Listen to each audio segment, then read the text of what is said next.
మీ business విస్తరించాలనుకుంటున్నారా? మార్చి 16-17 హైటెక్స్ లో franchise India biggest ఫ్రో expo. Hyderabad లో అరుదైన శస్త్రచికిత్స జరిగింది. Hyderabad Asian institute of nephrology and neurology డాక్టర్లు చేసిన ఓ ఆపరేషన్ ఆశ్చర్యాన్ని కలిగిస్తోంది. 60 ఏళ్ల వృద్ధుడికి కిడ్నీలో స్టోన్స్ తొలగించే శస్త్రచికిత్స చేశారు.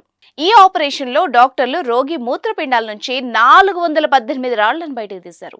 పూర్తిగా చెడిపోయి 27% మాత్రమే కిడ్నీ పనిచేస్తున్న పరిస్థితిలో పేషెంట్ హాస్పిటల్లో చేరాడు. ఇతనికి పెర్కుటేనియస్ నెఫ్రోలెథటోమీ ఆపరేషన్ చేసి నయం చేశారు. ఈ ఆపరేషన్ ద్వారా చిన్న కోతతోనే పూర్తిగా కిడ్నీలోని రాళ్లను తొలగించవచ్చని వైద్యుల బృందం తెలిపింది.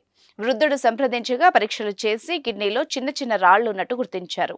పెద్ద సర్జరీ అవసరం లేకుండా PCNL టెక్నిక్ ఆపరేషన్ విధానంలో 2 గంటలు శ్రమించి ఈ రాళ్ల మొత్తాన్ని తొలగించారు.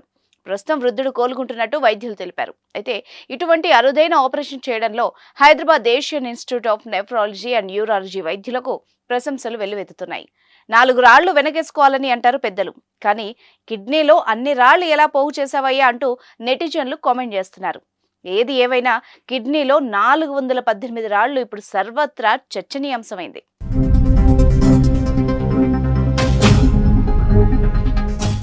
సుమన్ టీవీలో మీ పర్సనల్ అండ్ బిజినెస్ ప్రమోషన్స్ కోసం కింది నెంబర్కి కాంటాక్ట్ చేయండి.